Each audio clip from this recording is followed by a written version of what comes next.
all kinds of hideousness. So today we're going to be talking about the pimple. Can I just put something there? Ooh, you know what? I'm going to come right back because I can't do this. I got to look cute.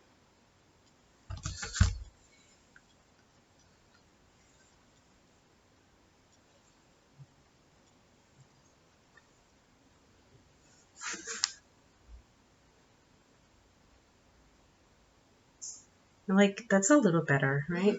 Okay. Anyway, so she was 9 pounds, okay? 9 pounds. I mean, she was like, it was a huge, she was huge, man. Like, who has a kid so big? I had to just stand up and deliver her, like, straight up. It was just wretchedness. Just too much, a lot. You hear her down there giggling like she's so cute. It ain't cute being so damn big. Yeah, so today I'm going to talk a little bit about my first. I'm going to talk today about my first birth, the experience, what it was, what it wasn't, and how much I learned about the actual parenting, not the actual parenting experience. We're not going to do that today. We ain't got that kind of time. We're going to talk a little bit about exactly what to expect when you are expecting a very, very large child. Yeah, it's gonna get real. So, welcome back to my channel, guys. Thank you so much for joining us. I'm gonna be spilling the tea on my life today. A little bit of this, a little bit of that, because I have actually had to pause this video because my children are making a lot of noise. So apparently both my kids are like, I don't know, like, anyways. So yeah, I was just like, oh wow, I'm 21 years old. I'm going to have a baby. It's going to be my first baby. This is going to be amazing. You know, I feel like such a woman and this is such a feminine experience to have a child. I was just so excited. Anyway, so the real thing is that being pregnant really helped me to understand a lot of things about my body and about the female body in general. One day I walked into a store looking for some books on pregnancy, and I happened to bump into the woman who was running the store, who used to be a midwife and an RN in the United States of America. Super nice lady who ended up being one of the midwives at my birth of my first child, which was a lifesaver because the other woman was just there for decoration, I guess. And I just want to warn you guys, this is a very detailed and very graphic video. So grab your tea, put your children aside, and anyone else who has a squeamish way of being, you do not want them to hear what I have to say. So now that they're gone, we can have a conversation. All right, so when I first discovered that I was pregnant, I was super excited. I was just like, oh, I always take life with everything full force, arms wide open, just feeling like this is going to be the most cool experience I've ever had. And as my body started to change and I went to get an ultrasound and to listen to the baby's heartbeat, that was just an emotional experience for me, My doctor was super excited, and I started doing a lot of research about what I should be eating and what I shouldn't be eating. I opted for a plant-based raw diet. However, I did not go vegan. I ate meat, and eating meat for me at that time was just natural. So I didn't really take any kind of precaution when it comes to what kind of meat I should or should not be eating. I must say, though, that in terms of processed meats and processed foods in general, I kind of just stared away from that because it felt to me like my body would react strongly. I eat morning sickness, and I could do a whole video just on that, but I'm not an expert. I'm just talking about what my experience was. And my experience was I couldn't eat anything out of a can. Everything had to be natural, fresh, or freshly killed. I know this sounds poor animals, you know. I'm actually going to be doing a video on vegan dieting and raising my child vegan because I was a vegan for 6 months. And so I have a whole lot, another experience on that. But this video is just about the pregnancy and the birthing experience. So I go through my entire pregnancy for about 9.5 months. And it was a great pregnancy. I exercised. We had like these really, really high hills where I used to live in San Ignacio, Cayo. If I figure out how to do the technology and can insert a video of how mountainous this place is, I would. But, you know, I'm sure Google Maps can give you an idea of how it looks. So I would walk these hills every day. You know, I was in super great shape, great calves, you know, strong pelvic floor. I had the James Fonder's book for exercising, and I would do those exercises every day for 9 months. I started the moment I found out I was pregnant to exercise. Well, I exercised semi-regularly anyways, but even especially because I knew I was going to be having a child and labor is laborious, I decided that I was going to exercise from the beginning on so my body could get used to rigorous working.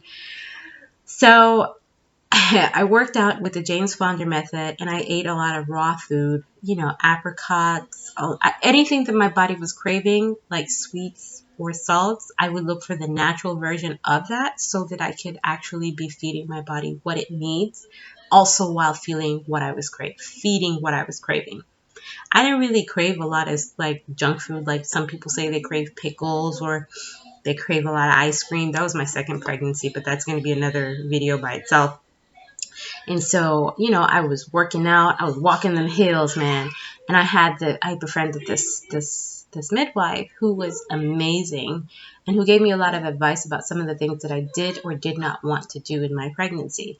And one of the things that I decided very early on, because pregnancy is considered this vulnerable state, was I did not want to have my child in a hospital. The main reason for that was because hospital is a place where even when you're in the maternity ward, it's a place where diseases run rampant. There are women in there screaming while they're in labor because they're propped up on a chair or propped up in a bed in an unnatural state, trying to push a baby against gravity out of their vaginas. And, you know, I wasn't really into that. I was planning like I would do a water birth. And at that time, in my country, water births are not allowed in the hospital. Like, they don't have the accommodations for that. So I would have to make those arrangements by myself outside of the hospital. And because that was the case, one of the things that I had to do was to talk to my doctor in the beginning and see if he would be able to facilitate something like that.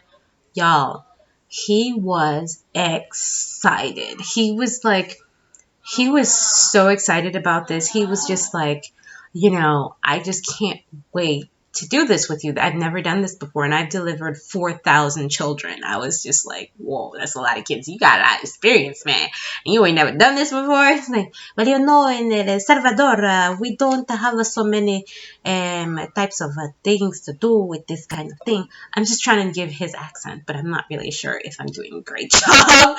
But, you know, he has this really strong Latin accent, and, you know, he was really excited about it because he was building his experience, and this was going to be his first all-natural birth, which is kind of sad because you would think that in our country where there are not that many facilities, you would have to have this kind of experience at some point in your career because you can't always get to a hospital, but women are always having children, you know, outside of these circumstances because when that baby's coming, it's coming, you know? Anyway, so we made our arrangements and we agreed on a compromise because, well, before that, I asked my grandmother if I could have the baby at home and get a pool to put in the house, and she refused. She was just like, no. My grandmother has had 7 children, and, you know, she had her reasons why she didn't want that.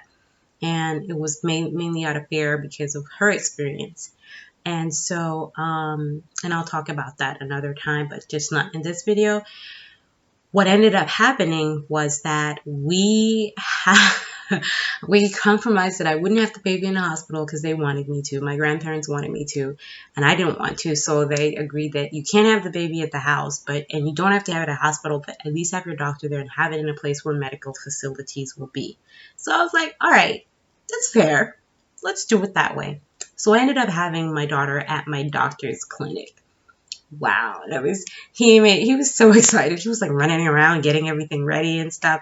And so I'll fast forward to the day of the pregnancy, the day of the labor. My water broke in the morning, and I went to his house. He was, I was lucky to have him live really close by. I walked to his home. And so I'm getting ready to walk to his home after I shower and change and pack my bags. And my baby's father was with me, and he was, getting stuff ready. And I asked him to make me a sandwich. And my grandmother was like, don't eat anything because you're going to get nauseous from the hormones. And I didn't listen to her. I ate that peanut butter sandwich and threw it right back up. I warned y'all. I was just like vomit everywhere. And so, I was just like, oh my God, I'm still hungry. Like, this is going to be an issue. So that was around 7, 8-ish. And so I walked to his house and I'm like, okay, my contractions are about 5 minutes apart. I think I'm ready. So he was like, all right, do you want to call anyone? I'm like, I'm going to call my doula. A doula is a person who, if you don't know, is there to accompany you on your birth and keep you calm. And, I called her, or I think my doctor called her. And she was there. She held my hand and she encouraged me and told me how well I was doing. And for some reason, I called my nurse friend and I told her, look, I'm getting into labor. Do you want to come and be a part of this? And she was excited. And I was excited that she was excited because she's that type of person that you never know with her. She may just be like, no, I can't come. I'm not doing this no more. But she got along well with my doctor. I think they had met outside, but they had met before on some other occasion and they really clicked. So I was happy that she, not being a part of this experience like my doctor visits, and so was still able to just fit herself in the situation. So she was in there and she was the one who was cleaning me because, sometimes when a woman goes into labor, as it was in my case with my first child, I shit myself. So I was defecating while my contractions were coming, and she was the one who was cleaning me up. That did not happen with my second child. It is absolutely perfectly normal and natural for that to happen, but for whatever reason, it didn't happen with the second child at the hospital. I was in labor for 2 days. The first day I was pooing at home. But when I was at the hospital, anyways, but this pregnancy was really like a lot of defecation. And so she was there to clean me up and stuff. Her father had to leave to take his insulin because he was a diabetic, and he's a diabetic. And so he left, and when he left, the contractions started to increase. And when he came back, it was like, all right, the doctor told him, stand behind her. And I got up off the table, y'all. And I was just like, I think I'm going to try to do this standing up because we didn't get the pool ready. Yeah. So we had planned for a water birth, but I couldn't find a pool. And so I was wanting to have the baby in the bathtub of the clinic, but it wasn't big enough because in my country, in Central America, everything is miniature size. So here I'm in Germany, I'm an average to petite, but in my country I am average to tall. And so it was a miniature pool for someone my size, and so I didn't fit in the bathtub. And so I was just like, it's fine. I don't want to lie down. I want to stand. And he was like, well, that makes a lot of sense. So I was relieved that he felt that way because that's how my body was feeling. Like, this is going to happen standing up. So I stood up. He took my temperature. He laid some towels and some sheets on the floor. And I began to push for 5 minutes. And that was around 2 o'clock. So I was in labor for 7 to 2. So that's about 8 hours, 7.5 hours. And as I started to push, it started to feel really good. He got a long mirror and placed it underneath me while my baby's father braced me from behind. And that's how I delivered my 9-pound daughter in the space of, I think it was 5 or 6 pushes. I'm not sure. Maybe somebody might disagree with me, but I stood there for about 15 minutes and I pushed, and she was there. He caught her like a football, and she came out. He placed her on the scale, and she weighed in at 9 pounds on the dot. When I looked at this kid, she wasn't an extremely fat child, because you want to know what the results are of what you eat as it affects how the baby looks. She wasn't fat. She was very tall. She had very strong arms. I could tell like her arms and limbs were very, very strong. I don't know why I remember that. And that her voice, even to this day, was very, very pronounced. Like you could hear her, and she had a big ass head. Like, well, most babies have big heads, right? Right? And so, yeah, she was just a really healthy baby girl. When I took her home and I showed my grandparents, they were like, and you got here now? Like all of that? And you're done already? Like, so she was also very, very alert. Like she could hear things. She was very aware of sounds and very aware of faces. Like she could already notice people. And my grandmother pointed that out to me, that she noticed that her eyes were open. Apparently babies don't be being born with their eyes open looking at people and stuff. But my daughter was definitely very aware of her environment. Super, super, super cool.